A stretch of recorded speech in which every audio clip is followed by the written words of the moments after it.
Hi there, welcome to my Piano Pizzazz tutorial. Today we're going to be going over the song Contrary Jazz that is in A Perfect 10, Book 5. Okay, so I think you guys know what contrary means. It means you've got two things working opposite ways or apart from each other or against each other. Okay, so you've heard the little nursery rhyme, Mary, Mary, quite contrary, how does your garden grow? All right, so sometimes children can be contrary to their parents, wanting to have their own way and not going with the will of the parent. All right, so I guess I know that because I have 5 kids. Anyway, this song, Contrary Jazz, it has a lot of places in the song where you're going to be going contrary motion with your scale. Okay, now lucky for you, this is in the key of C. There's no sharps and flats in the key signature, but there are sharps and flats throughout the song because it is a jazz piece and jazz music alters the regular normal scales.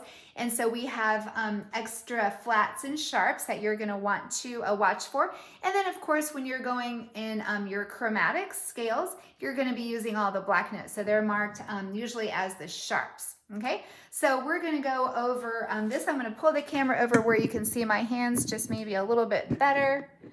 All right, so you can see my hands. Okay, so we're starting right hand on the middle C, left hand on the bass C. Okay, so you're going to be playing a C scale. That sounds exactly like one of the dozen a day exercises my students are working on currently.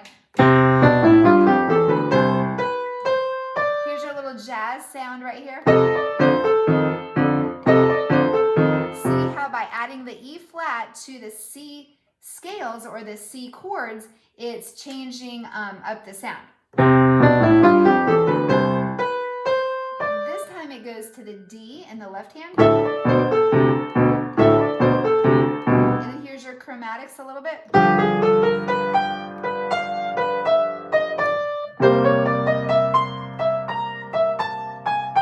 Here's your D7 chord.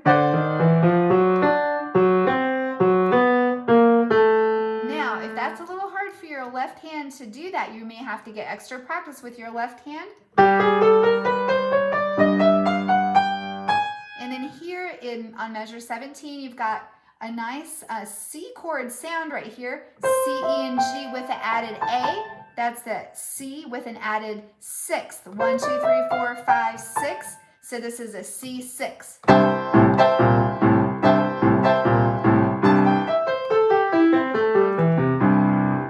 Was just the C6. Okay, and then we're going to the F, adding the E flat in there. And the E flat is the 7th of the F chord, so that's why that sounds good.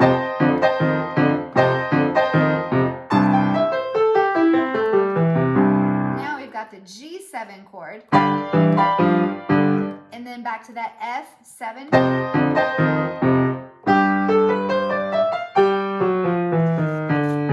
And then that takes you to the C's. This time it was higher than with the first page when I first started. It was up higher on page 16.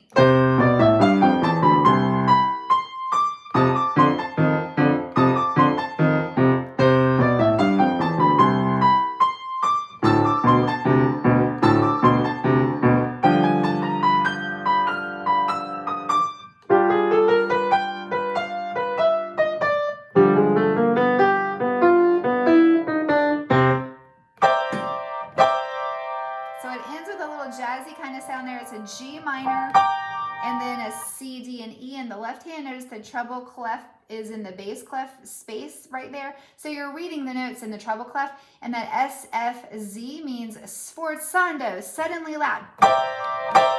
Okay, so it's got that big sound, and then you come down and play staccato at the end. Okay, so it's kind of a fun piece. I'm going to play the last page a little bit faster here for you, just to kind of give you the feel of it.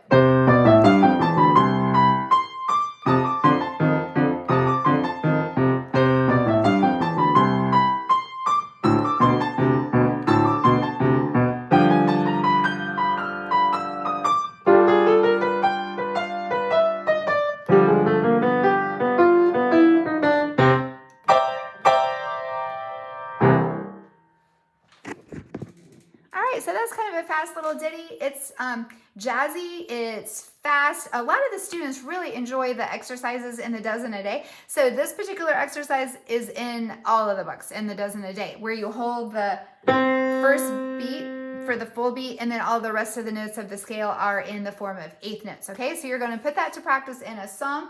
And I think that you will find this one fun, uplifting. If you're in a bad mood, this will put you in a good mood. Okay, so keep on the bright side, and I'll look forward to seeing you next time.